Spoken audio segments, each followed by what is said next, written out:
Hey, what's up, everyone, and welcome back to Cinematic Reviews. As always, I will be your host, Chris, and this is a show about all things movies and TV. Well, we got our first new release of 2026, Scream 7. That's right, we returned to the Scream franchise with the newest installment with Scream 7. We previously did Scream 1 from 1996 for Fright Night's last Halloween season. So here we are again returning. One of the first episodes on the show was Scream 5. And then we also covered Scream 6 when that came out. So here we are, fourth time around in Woodsboro. But this time we're not in Woodsboro. We're in Pine Grove, Indiana. So the franchise has taken another step away from Woodsboro. Previously on Scream 6, we were in New York City to kind of shake things up a bit. But before that, the 1 through 5 were all in Woodsboro. So a little bit of a change. So we're going to go through that today. First, though, we'll go through the box office update from the weekend, and then we'll do a spoiler-free reaction for all of you that have not seen Scream 7 yet. I don't want to spoil anything there. So once we get through news and reactions, from then on, it's spoiler-full, so feel free to either skip ahead or pause the podcast until you're able to see Scream 7, then come back and check out my spoiler-full review of the movie. Before we get into all of that, a couple of reminders at the top of the episode. You can watch the show every week at youtube.com. So that's the Cinematic Views. You can also listen to the audio version on your favorite podcast listening service. You can also watch the video now on Spotify. So a couple of different places there. And then also check out the Facebook, Instagram, and X social media pages for the show. Post all the artwork from each episode along with other breaking news. Like we just covered the Crispin Glover news to break out against his former girlfriend. And then also that big deal between Paramount and Warner Brothers. Paramount has now bought Warner Brothers for $110 billion. That deal will be finalized sometime in the fall time of this year, but it's looking like Paramount will merge with Warner Brothers Discovery. So pretty big news in Hollywood. Check out all of those on the social media pages for Cinematic Reviews. So with that, let's get into news and reactions with the box office update and the spoiler-free review of Scream 7.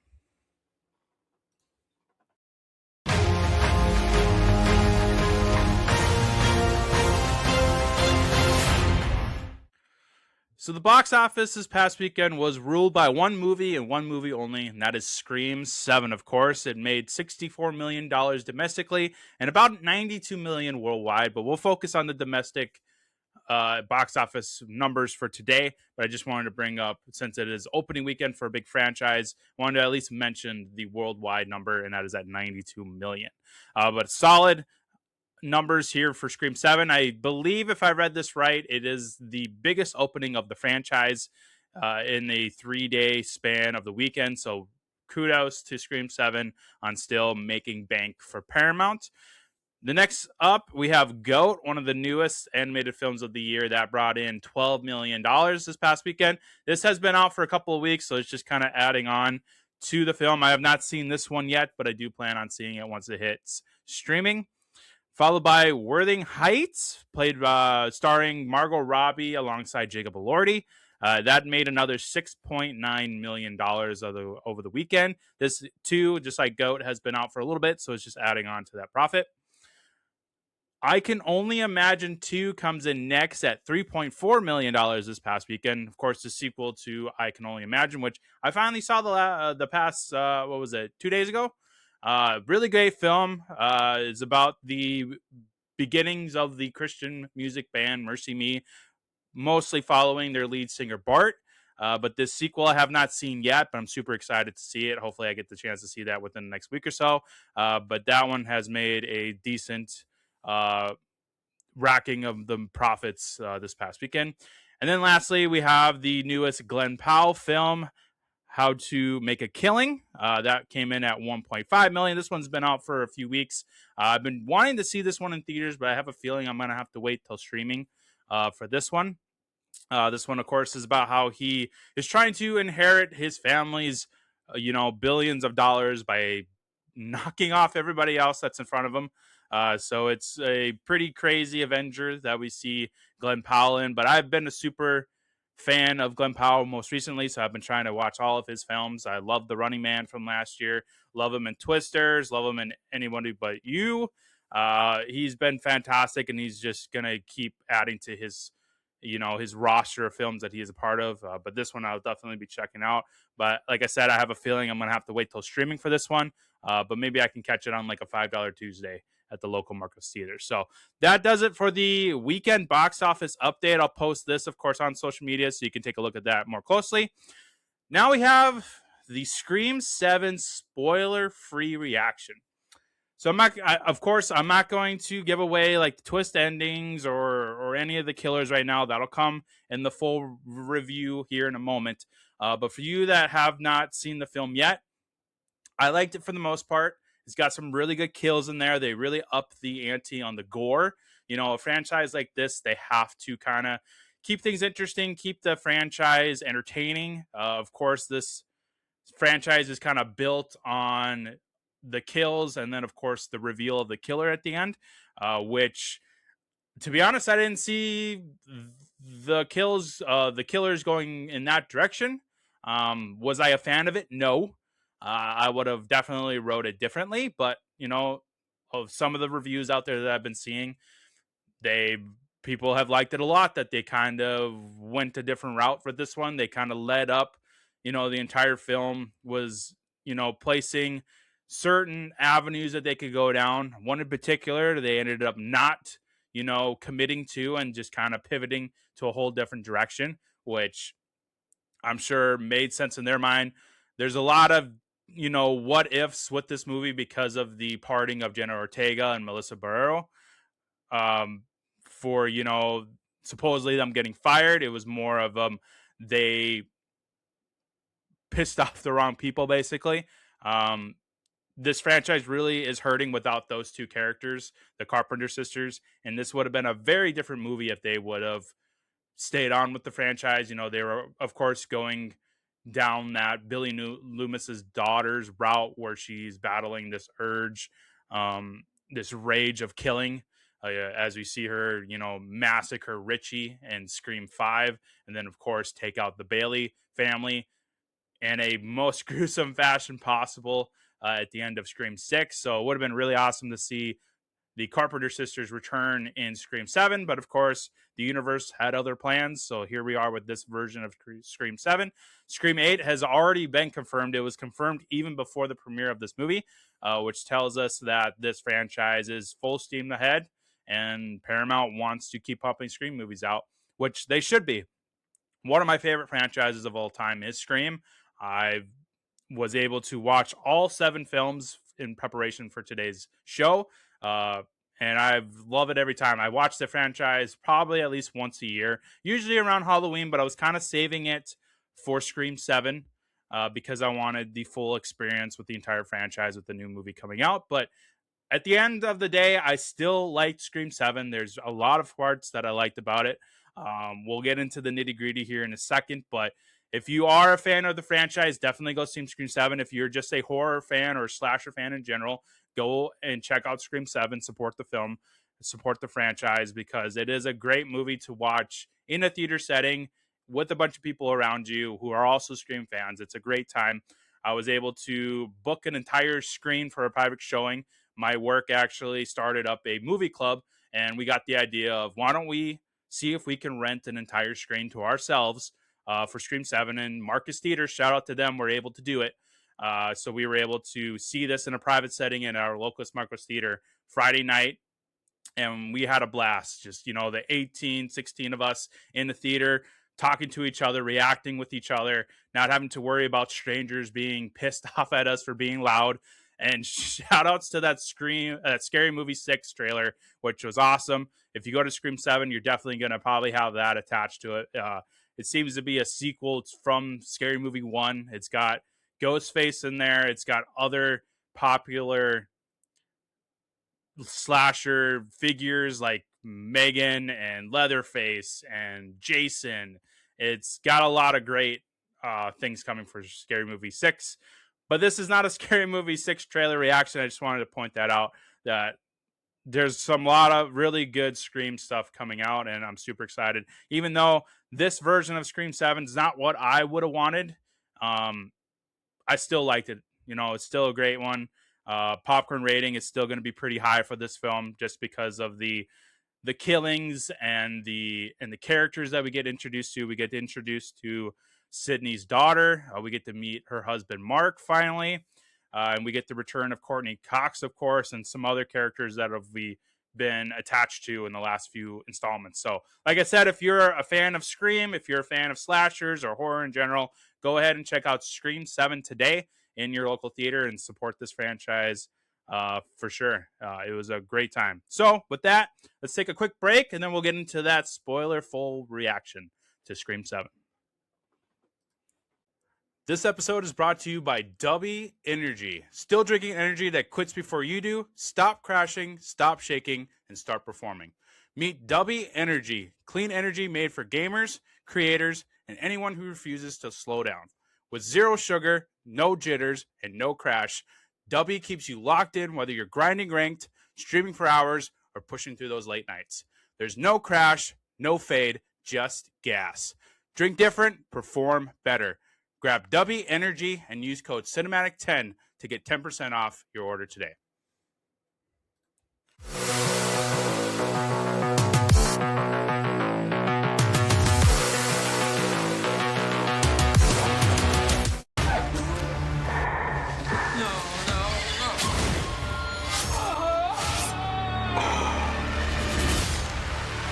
I'm gonna make everyone you love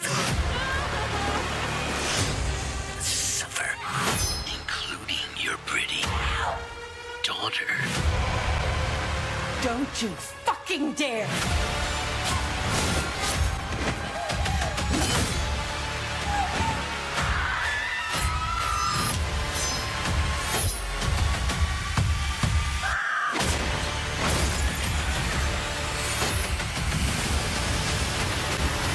This is gonna be fun. Scream. Creepy is kind of hot. So if you haven't seen Scream 7 yet, this is your last chance to either pause it or, just shut down completely, because I don't want anybody to get spoiled for this movie, especially if you're a diehard Scream fan. I want everybody to be able to experience this fresh without spoilers. So if you have not seen it, this is your chance now to pause the show and then come back when you've seen Scream 7. So with that, let's dive right into it for this year's first new release episode on the podcast for 2026. So Scream 7 came out on February 27th, 2026, of course. The budget was roughly about $45 million, so there's a lot of wiggle room there. And it looks like it actually grossed $96 million worldwide, so I was a little off on the 92. I looked at that number yesterday, so they must have included a little bit of yesterday's numbers into this total. And then, like I said, U.S. and Canada domestically is about $64 million. So pretty solid opening. It was the biggest opening of the franchise from what I've read. And so it has easily won back its budget. So everything going forward is pure profit, which is great for this franchise so that it can keep pumping out installments. Looking at the synopsis, you could probably figure it out from the trailers that we've seen. But so we have a new Ghostface killer emerging in the town where Sidney Prescott has built a new life with her new family, her husband Mark and her daughter Tatum. Of course, like I said, that new town is Pine Grove, Indiana. So we're out of Woodsboro. We do get to see Woodsboro a little bit at the beginning, where one of the killers goes to a B&B, which the Stumacher house has been turned into or replicated into a B&B, and they end up running into one of the killers at the beginning of the movie in Woodsboro, and then we're thrown into Pine Grove, Indiana for the rest of the film. So I thought that was a really good idea to kind of step away from Woodsboro again. We've been kind of burnt out on the whole Woodsboro, and we got to see how this franchise is ever expanding. It was really cool to see Scream 6 in New York City, where Ghostface has become a now icon in that city, and now here we are in Pine Grove, becoming the quote-unquote new Woodsboro in a way. Kind of more on the story. Sidney's darkest fears are realized as her daughter becomes the next target. Of course, her daughter has no idea of her past. Sidney made it her decision to not include her daughter Tatum, of course, named after her best friend in the first movie, which I thought was a really cool nod there. If you haven't seen the movie in a while, she's the one that got crushed by the garage door. Uh, but her daughter had no idea about her past in Woodsboro with the Ghostface killings, with the phone calls, with all that, with all the people she know died. Now, as the killers have made their way into Pine Grove, it forces Sidney to now reveal this dark past for her daughter. And of course, her husband, Mark, gets caught up in here as the sheriff of Pine Grove, played by Joel McHale, who I thought was pretty awesome in here as Mark. There's a bit of a fun fact here with the Mark character, and that with Patrick Dempsey, if you remember him from Scream 3, his name was also Mark. He was the detective over in California during that one. So there's a little bit of a fun fact there. But it's nice to see Joel McHale make his way into the Scream franchise. You know, he, of course, is most known for his comedy stuff. But it's really cool to see him in kind of switching genres here. And he was really good at here. He was a really cool, badass cop where he's got some training with hand-to-hand combat and weaponry. You know, he handles a gun pretty well. He handled facing the Ghostface killer pretty well as well. Really cool. So shout out to Joel McHale for being a surprising one of my favorite characters in this movie. It was really cool to see him. Kind of running through the cast, Sidney Evans now, as she is married to Mark Evans, played by Neve Campbell again. Of course, she came back in Scream 5. We thought that was the end of it with the death of Dewey. She was absent from Scream 6, and then now she has returned for Scream 7 because of the kind of parting ways with the Carpenter sisters, Sam and Tara. So they brought back Neve Campbell for a whopping, I think it was like $20 million is what they paid her to come back here. It was quite a bit of money. It was way more than what Courtney Cox was getting paid. So I want to make sure I get this number right because it was a pretty big story. No, it was $7 million. So I totally jumped the gun on 20. It felt like $20 million when they were reporting this. So it looks like a $500,000 script rewrite and then the $7 million salary to bring back Neve Campbell. So it was quite a hefty bill to cut out the Carpenter sisters. Now, was it the best choice?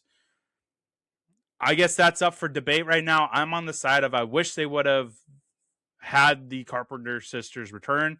I like the direction it was going with these newer films in the franchise with Scream 5 and then Scream 6. But maybe one day we can get them to reconcile their differences and maybe come back. I think at this point, the bridge is pretty much burned down with Jenna Ortega supporting Melissa Barrera on what went down between her and Paramount. But it's nice to see Neve Campbell again. I mean, this is where she is the face of the franchise, and this is her thing. You know, she is Sidney Prescott, now Sidney Evans, and it's going to be interesting to see what they do with her in Scream 8. Tatum Evans, like I said, is her daughter, played by Isabel May. She's an actress I haven't been too familiar with. She's pretty new to my life, but I think she did a pretty great job as Tatum, the daughter of Sidney. And I want to say it again, bravo on the Tatum naming choice. I thought that was a perfect way to show respect to the original Scream, which I think is still the best one, and to her best friend. That moment at the end between her and Tatum after all the chaos unfolded with the killers being revealed and Sidney's finally opening up on her past, and she explains why she named her daughter Tatum. And it wasn't because, you know, they went through this horrific experience together. It's because Tatum was strong. She thought she was, you know, her best friend, and she felt like she could tackle the world with her. And that's what she wants with her daughter. She wants her daughter to be strong and to be able to face the world head on, brave, with no fear. And that was a really cool moment between Neve Campbell and Isabel May. Gail Weathers, of course, returns, played by Courtney Cox again. We get to see her kind of face these murders again without Dewey, David Arquette, unfortunately, who passed away in Scream 5. But she's a badass. I mean, she comes in hot, running over the killer with a van and just ready to go. I love Courtney Cox in here. She's unfiltered, unhinged, and she's ready to end this shit for good. And we get that really cool interview finally between her and Sidney, 30 years in the making. And they finally get that interview that Sidney has refused to have with Gail all these years. And it was a really good moment between the two characters. You could tell that over the years they have become really, really good friends, almost sisters in a way, and it's really, really awesome. We get the return of the Martin twins, Mindy and Chad. Mindy, of course, played by Jasmine Brown. Chad, played by Jason Gooden, who's been in a bunch of stuff. He was in the Hard Eyes slasher, if you've seen that one. That's one of the newer slasher ones. Hard Eyes is even in Scary Movie 6, which is pretty cool. But Mindy and Chad, the niece and nephew of Randy, rest in peace, Randy, for all of you Randy lovers out there, including myself. It was really good to see them. They are now teamed up with Gail. Kind of switching into that news reporting life. Mindy wants to be a reporter / anchor, and Chad is running the camera behind the scenes. So that was really cool to see them find that career path with Gail. We already talked about Joel McHale a little bit. Mark Evans, the husband to Sidney. Awesome character. Love it. Then we get introduced to Jessica, the neighbor, played by Anna Camp, and then Marco, played by Ethan Embry, who ends up being the killers at the end of this film. Jessica is the neighbor to Sidney, and Marco is one of the orderlies at the psychiatric facility in Pine Grove. Then we get introduced to Tatum's friends, Hannah, played by McKenna Grace, who has been making headlines for being in like the 12th big franchise. And, at the age of only 19, she gets featured on the Twisting the Knife music video that goes along with this film with the band Ice Nine Kills. Really awesome music video, awesome song. And she's got a beautiful singing voice, but she's great. I love McKenna Grace. She's been in so many stuff so far, and with her only being 19 years old, sky's the limit for her with all the franchises she's been a part of. With Ghostbusters, she's now going to be a part of Hunger Games coming out here shortly. She's made quite a name, and she's really great in here. I love it. She gets probably one of the more brutal deaths in not only this movie, but in the franchise, and we'll talk about that a little bit here when we get to how gory these kills are compared to the other films. But she's fantastic. She's probably the best friend to Tatum, and then everybody else is just kind of in their friend group. We have Lucas, who is the son of Jessica, the neighbor.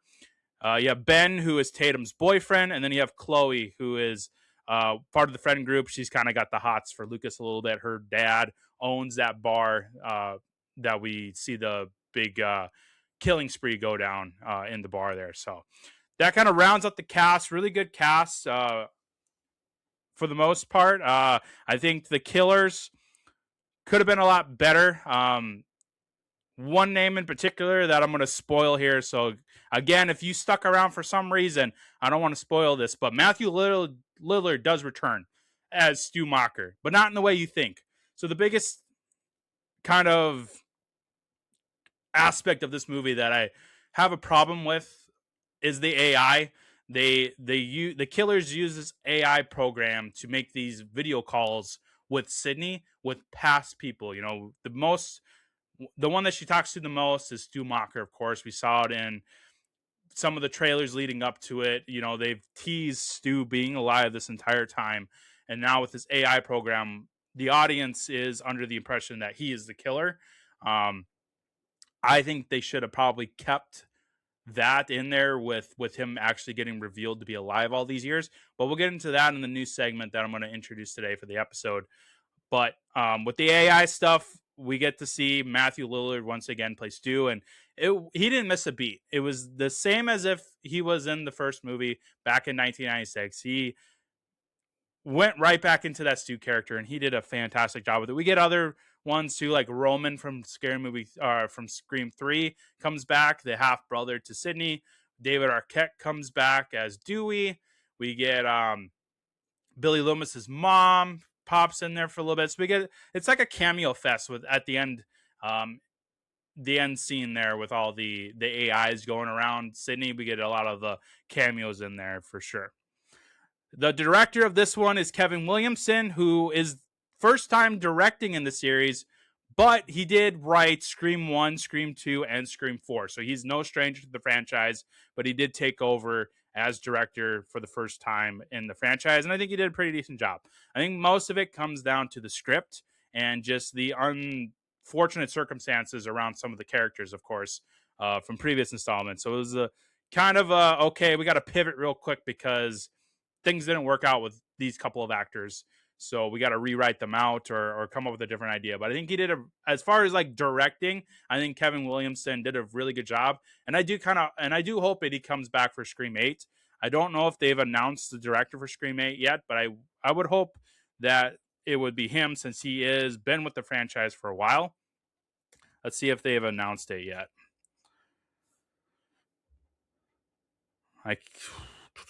I don't see it anywhere, but I would say with the promising numbers of the box office and with the audience reactions to the film, I think Kevin is probably going to direct or at least be offered the director chair for Scream 8. And I hope he takes it because I think, like I said, the biggest issue I have with this movie is the script. It's not the cast. It's not the director. I think it was the script and the unfortunate circumstance that they were left in with having to part ways with the Carpenter sisters. It just kind of threw this new era of Scream through a loop, and they kind of had to pivot. But so let's talk about more of the AI concept here.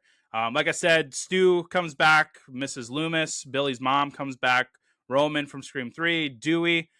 But I was surprised that they didn't have Billy pop up in there. You know, maybe they couldn't get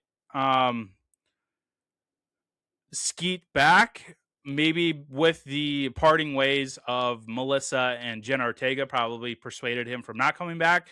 I would assume originally that they wanted Billy Loomis to appear in these AIs. It would have been great to see that interaction between Billy and Sidney once again.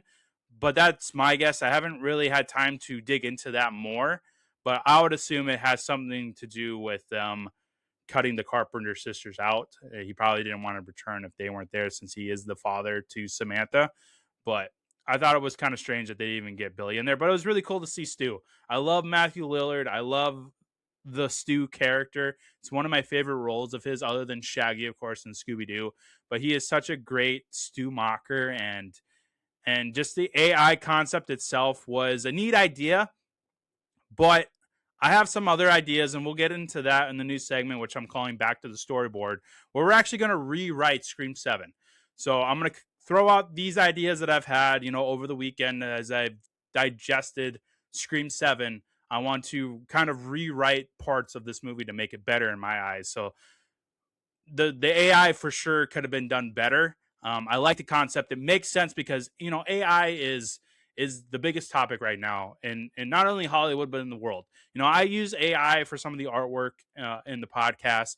I try not to use it too much because, I want to support original content.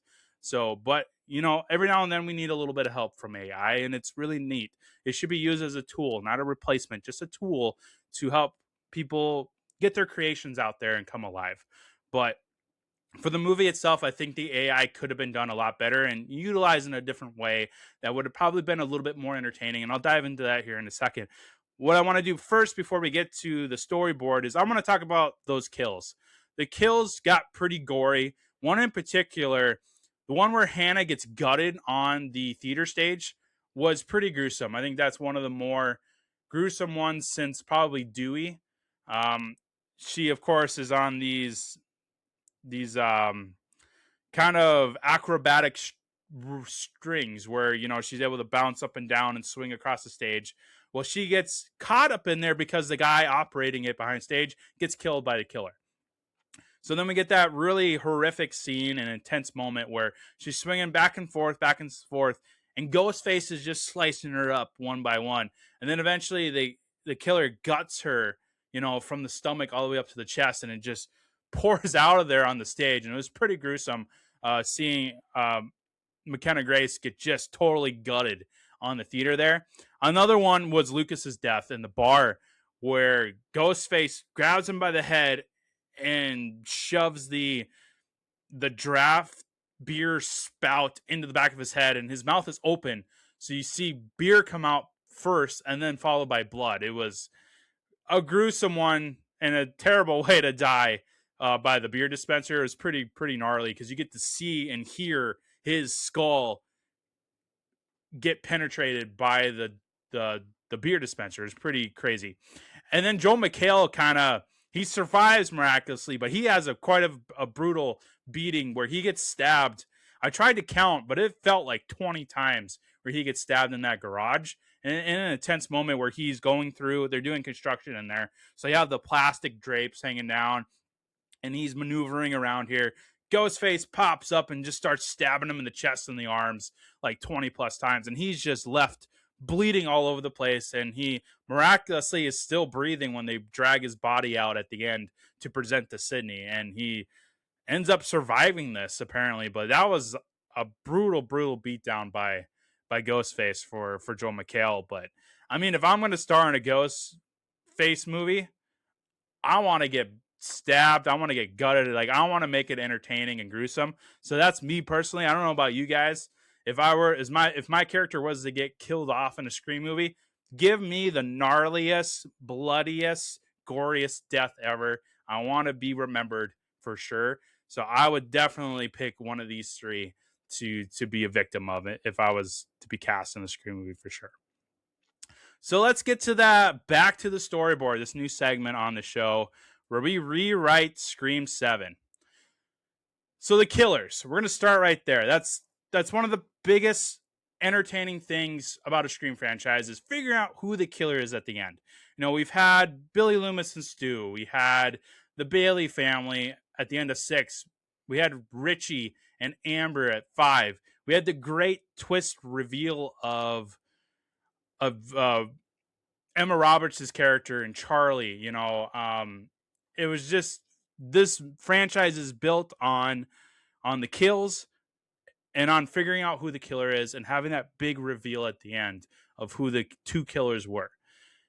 This one was 3 killers actually, just like Scream 6. So you have Marco, you had Jessica, and then you also had Carl, who was friends with the two. He ended up being the one ran over like a pancake by Gail's van, but we're going to include him in anyways. But I'm going to rewrite that because I was not a fan of that. I didn't really care for the reasoning behind it where, you know, Jessica grew up idolizing, you know, Sidney and the killings, and it just really screwed up her mind a lot. And she just wanted to become Sidney. She wanted to become famous. So she's going to kill the original Sidney and make her daughter the new Sidney. And she would be the new Billy, or she would be the new Stu, because she was such a fan of Stu and she idolized him. She wanted to make Sidney 2.0, as she calls it, with Tatum. And so it's kind of, you know, rebooting the original Scream in a way. I just wasn't vibing with it. Didn't really care for it. So my idea here is to keep the Jessica character, but have her like a long lost sister to Billy Loomis. You know, have that Billy connection. And then just commit to Stu being alive for 30 years. Have him come back. He's been alive for 30 years. And not only that, but I would write it as if he has this grand entrance at the end, and he reveals to Sidney that he's been pulling the strings for every character reveal since Scream 2. He was behind every single killer since Scream 2. That means he was behind Mrs. Loomis. He was behind Roman.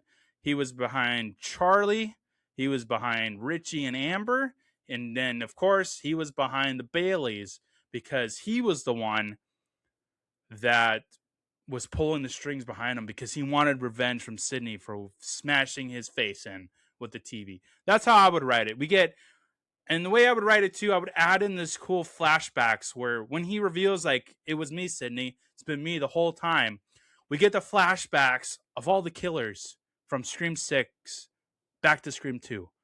And a total fan service moment where we get these really cool flashbacks of the killer reveals from all those movies. And it was Stu Macher the entire time pulling the strings since Scream 2. And now he has made this grand entrance and revealed himself after 30 years. to be the killer behind all the killers. That's how I would write it. And then Jessica, like I said, would be the sister reveal of Billy Loomis. And she would be the neighbor, of course, of Sidney, because she's doing surveillance for Stu. She's keeping an eye on him. And then I do like the moment where she ties up Tatum like Steve in Scream 1. I like that. Let's keep that in there. Let's bring it back to Scream 1 with Tatum tied up in the chair, just like Steve was when Casey got killed. But I want Stu to be the killer here. I want him to reveal that he was behind all the killers since Scream 2. I think that would be a really awesome way to bring it all together, to have a total fan service moment, and to just give into this theory that Stu Macher is still alive, that a TV was not going to kill him, but he's pissed off about a TV getting smashed to his face. So that is why he is coming for Sidney and her family. That's how I would write the killers in this movie. Next, Sidney and Gale being framed for murderers through AI. So that's my idea for the AI. The killers hack into these news networks and they post all these AI broadcasts using Sidney and Gale's faces to make them the killers, to frame them as the killers. Make Sidney and Gale targets. Put them on display with AI and make the world believe that they broke from all the dramatic moments from all these movies and that they are the killers. That they have finally turned to the other side of the Ghostface mask. I want to see that. I think that's how I would use the AI in here. I like the AI concept, so I want to keep it in this new rewrite. But I would twist it to where Sidney and Gale are being framed as the killers through the whole movie until it gets revealed that Stu Macher is behind it all. That's how I would do it. And then I would keep the killings too, like the Hannah getting gutted on stage. I would keep that. I love it. Mark getting stabbed a bunch of times in the garage. I love it. I would keep that. The bar killings, keep it. Lucas getting penetrated in the skull by a beer dispenser, keep it. I love it. But we would have Sidney killing Stu finally for good. That's what I would add in at the end. Jessica gets killed and then Stu would get killed by Sidney. Perfect. Because I would have Tatum kill Jessica and then I would have this face off between Sidney and Stu at the end to end it for good. And then, of course, I would keep Sidney helping Tatum shoot Ghostface through the cameras like we saw in the movie. That was a great moment. I love it. In the coffee shop, let's keep it. But I would have Sidney kill Stu and Tatum kill Jessica out of revenge for killing her boyfriend. That's what I would do. So that is my rewrite for Scream 7. This has been Back to the Storyboard. So new segment on the show. When it comes to a movie that I really, really want to rewrite to make it better, we're going to bring this segment back. So this is the first time that we've gone back to the storyboard. That is my proposal for a rewrite of Scream 7 is those things. So let me know in the comments below if you agree, disagree. What would you change on Scream 7? I'm really curious to hear from you guys. So that is my rewrite, but I want to know what you guys think. So go ahead and pop up in the comments below on what you would change, if you would change anything. If you love Scream 7 the way it is, have at it. Proclaim it to the world, because I love that. I love it when people are not afraid to say what they like, to say what they don't like. I have plenty of people that I know saw it and they absolutely love it. I have people at work that said it was their favorite one out of all 7. It was their favorite one. Kudos to you, man. Proclaim that to the world. Let everybody know what you like, what you don't like. So hit the comments below with any rewrites you would have of Scream 7. So we kind of wrap up the review here. We're going to go with the iconic scenes, of course, favorite quotes, and fun facts. But we're going to change the iconic scenes a little bit. Since this is a new film that just came out a few days ago, we're going to do this one as potential iconic scenes, because I'm curious to see if these do end up becoming iconic scenes. So when I think of Scream 7, these are the scenes that I'm thinking about right now after coming off of the Scream franchise high a couple of days ago. So the first one, Ghostface burning down the Macher house. We saw it in the trailer. It was a really awesome moment at the beginning of the movie. I love it. That's what I think about when the killer walking out of the door with the fire in the background, him pouring the gasoline on the floor, but also the bodies to get rid of them. Really awesome. I love him, the Ghostface burning down the house. Really iconic moment for sure. And it's kind of a pivotal scene with all the history behind the Stu Macher house. So just watching him burn it to the ground was pretty cool. And then Stu video calling Sidney. This is a big moment where we get to see Matthew Lillard interacting with Sidney again on camera. It was really, really cool. He's got all the scars from the TV crashing in his face. And it looked really, really good. A little too good. That was another thing that I forgot to mention about the AI. The AI looked too good to the point where it's like, I don't really believe that somebody could be able to do this. Marco, sure, maybe he went to school for AI, but nobody's that good. No system is that good. It was just, I needed a little bit of a not so perfect picture with the AI stuff. You kind of have to tweak it a little bit. They made it too perfect, but it was still really awesome to see Matthew Lillard interacting with Neve Campbell again in the Scream franchise. So that's got to be an iconic scene for sure. McKenna Grace getting gutted while on stage during practice branded into my mind. Seeing her guts fly out, her swinging back and forth as Ghostface is just slicing and dicing her as she comes back and forth. That's definitely an iconic scene for sure. Tatum shooting Ghostface through the wall with the help of Sidney with the cameras and the phone call. We saw it in the trailer. That's a really great scene, and I love the idea of it. It's really like that's how it would be today, with everybody with cameras in the household, with phones, with Alexas. Like, you would be able to communicate with each other if there was an intruder in your home, and help each other, shoot through the walls. Like, it's really cool. And then, of course, the Jessica and Marco reveal are going to be iconic. Whether it's a good thing or a bad thing, for me, it's going to be iconic because I hate it. I don't like it. Not a fan of it. It's not the reveal I would have wanted. Of course, I've already told you the path that I would have rather gone down with the rewrite. But I know some people that like the Jessica and Marco reveal, that it made sense. They like the backstory on why they were the killers and how they were able to do it. So it's going to be an iconic scene, depending on if you liked it or not. But it's going to be stuck in everybody's brain. They're going to talk about it for a while. So those are the potential iconic scenes for Scream 7. If we ever do a Scream 7 rewatch on the show, we're going to revisit this and see which ones actually became iconic down the road. Favorite quotes. This was a little tough because the movie just came out, so I was kind of, high on the killings and all the awesomeness of that is Scream, but I tried to come up with a few of the quotes that stuck out to me. So a couple of them: Ghostface, "Hello, Sidney, did you miss me?" Great line. I love it when I hear the "Hello, Sidney." I'm really bad at the Ghostface voice, so that's as best as I'm going to get. I'm not Roger Jackson, but kudos to him for having the most iconic voice ever. Another one from Ghostface: "Nice little town you found. You and your pretty daughter reminds me of where we grew up." I think that one was shown in the trailer, but that's a really, really cool line. And then a couple of them from Gales. Pardon my French here, so if you got kids around, cover their ears. "Let's unmask this fucker and fuck the fuck off." That one got probably the most laughs out of the group that I went with. "Fuck the fuck off," when Gail says that was that's going to be iconic for sure.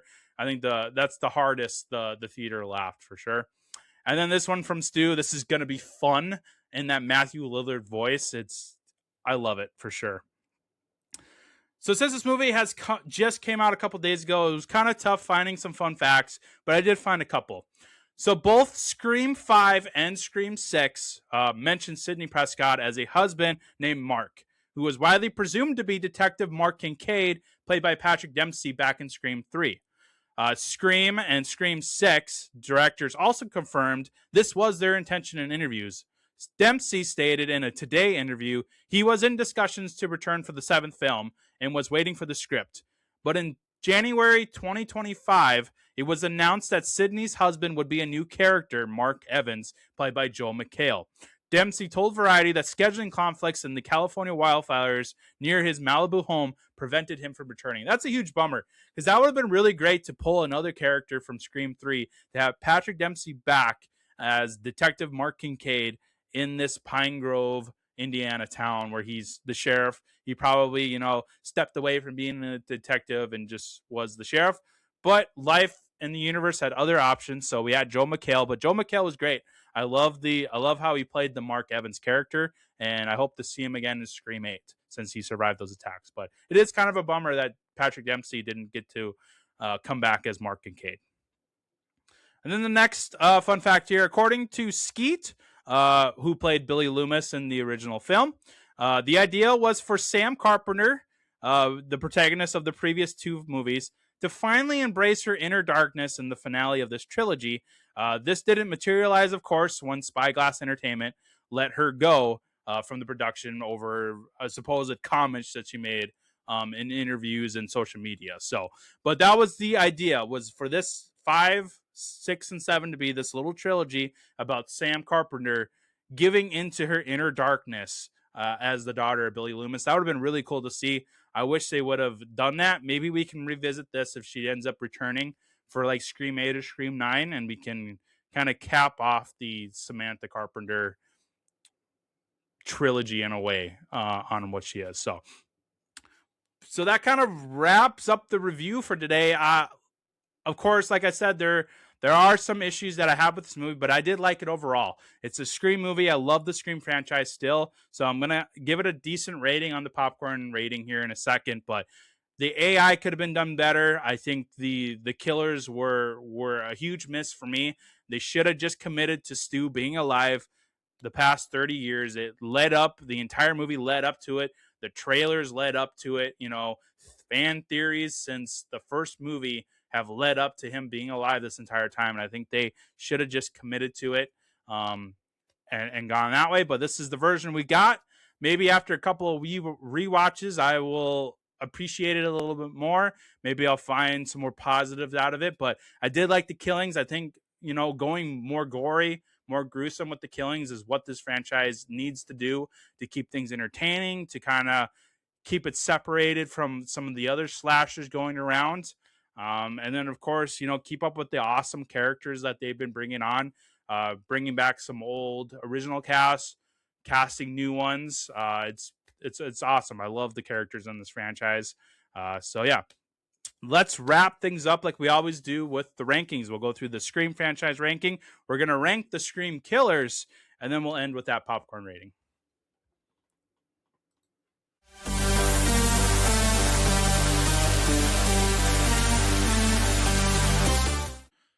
So first up, let's go through the ranking for the Scream franchise. So at number 1, it's the original Scream.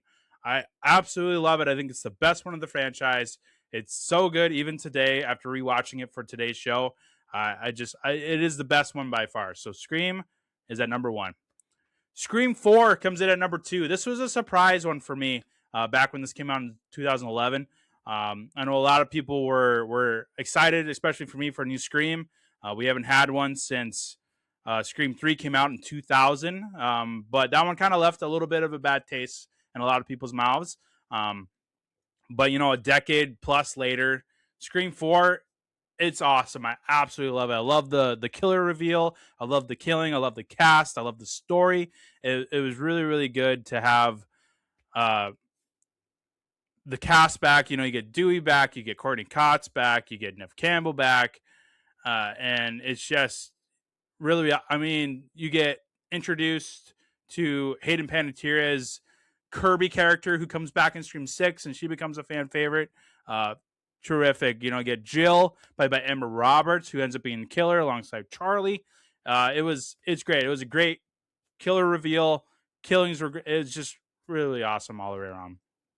Number 3, this is where Scream 6 goes. I really, really, really like Scream 6. It was awesome with the Bailey family being revealed as the killers. First time we get introduced to 3 killers being involved instead of just 2, which we normally had. So it was a nice kind of break from the normal routine and kind of separate it from the rest of the franchise. But it's really, really great. I love Scream 6. Number 4 comes in Scream 5, also just called Scream, which is not confusing at all. We get introduced to the Richie character, the Amber character. This is where we get kind of the new set of characters coming in, and we get to the death of Dewey, which is so heart-wrenching.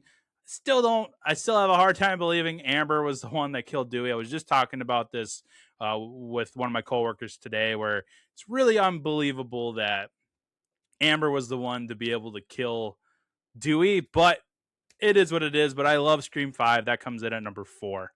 Number 5 is Scream 2. I really, really like Scream 2. For a while, it was up there with Scream 4, but then 5 and 6 came out, and I was like, I love those a little bit more. But Scream 2 is great. You get the university feeling. You get the great killer reveal with Billy's mom coming for revenge after Sidney killed Billy. And then number 6 is Scream 3, which for the longest time was the weakest of the franchise, I think, but I still really enjoy it.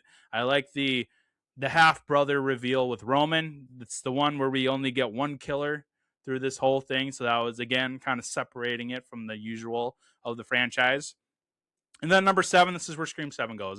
This is the weakest one out of all of them. It's just for the reasons that I've explained already. The AI could have been done better. I think the character, the killer reveals, the characters that chosen to be the killers themselves could have been better, could have been different. But there are a lot of positives. I still liked it with the killings and with the return of the original cast, and the story that they were trying to tell was really cool. So that is the ranking of the Scream franchise. Now let's rank the killers of the Scream franchise. Number 7, it's Jessica, Marco, and Carl from Scream 7. No surprise there, as I've trashed it the entire episode today. Number 6, I've got Roman from Scream 3, just because he was the only killer. It was kind of separates itself too much from the rest of the franchise. I would like to see a second killer in that one, and it just wasn't really that impactful when it was revealed that it was him. So, and then with number 5, we got the Baileys from Scream 6, Wayne, Gwen, and Ethan. I think they were pretty good. You know, that whole twist where Gwen was alive the entire time because the father, Wayne, was the detective, so he was able to maneuver, bodies around. But there was a great reveal because they are the family of Richie. You know, they're Richie's brother and sister, and then of course Wayne is their dad. And it's revealed that he is this huge stab-a-thon fanatic where his dad built him this shrine of all the killers, actual props from the killings, knives, clothings, things like that he was able to get his hands on through his position as a cop over the years. And they built this monument to the Ghostface killers in this old broken down theater. But number 4, this is where I put Richie and Amber from Scream 5. I really like the reveal there. It made sense. It was very reminiscent of the first Scream where it was the boyfriend. I mean, like he says, Dewey nailed me in the first 10 seconds. He said, look at the love interest, and it was him. Turns out that he was this stab fanatic who loved the Ghostface killings, met Amber on a stab fan group Reddit page. So they came up with this plan to pay homage to the original stab movie. Number 3 is where I put Mickey and Debbie, who is the mother of Billy Loomis from Scream 2. They come in at number 3. Number 2, we have Jill and Charlie from Scream 4. That was a great reveal. I love it that it ended up being Sidney's niece when the entire time she was playing as the victim.